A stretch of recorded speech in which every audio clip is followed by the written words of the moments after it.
નમસ્કાર, સમય news YouTube ચેનલમાં તમારું સ્વાગત છે। હવામાન નિષ્ણાત અંબાલાલ પટેલની આગાહીમાં જૂનાગઢની આસપાસના વરસાદમાં પૂર આવવાની શક્યતાઓ વ્યક્ત કરી છે। 27 થી 30 જૂન સુધીમાં મધ્ય ગુજરાતમાં વરસાદની આગાહી છે, જ્યારે જૂનાગઢમાં 27 થી 30 જૂને અતિ ભારે વરસાદની આગાહી છે। કચ્છના તમામ ભાગોમાં ભારે વરસાદ થશે। જૂનાગઢમાં 27 થી 30 જૂને ભારે વરસાદની આગાહી છે, જ્યારે અમદાવાદ ગાજવીજ સાથે વરસાદની આગાહી કરાઈ છે। ભારે વરસાદના કારણે વિકટ પરિસ્થિતિ આવી શકે છે। મધ્ય સૌરાષ્ટ્ર અને ઉત્તર સૌરાષ્ટ્રમાં વરસાદ થઈ શકે છે।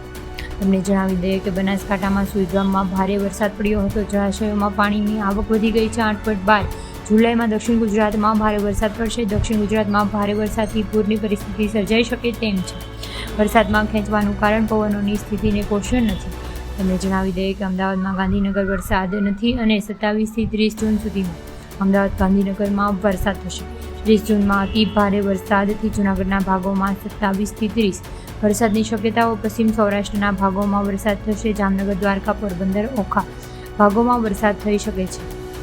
તમને જણાવી દઈએ કે વડોદરા, છોટા ઉદેપુર અને આણંદના શહેરોમાં ભારે વરસાદની આગાહી પણ કરી છે। તમને જો મારો આ વિડીયો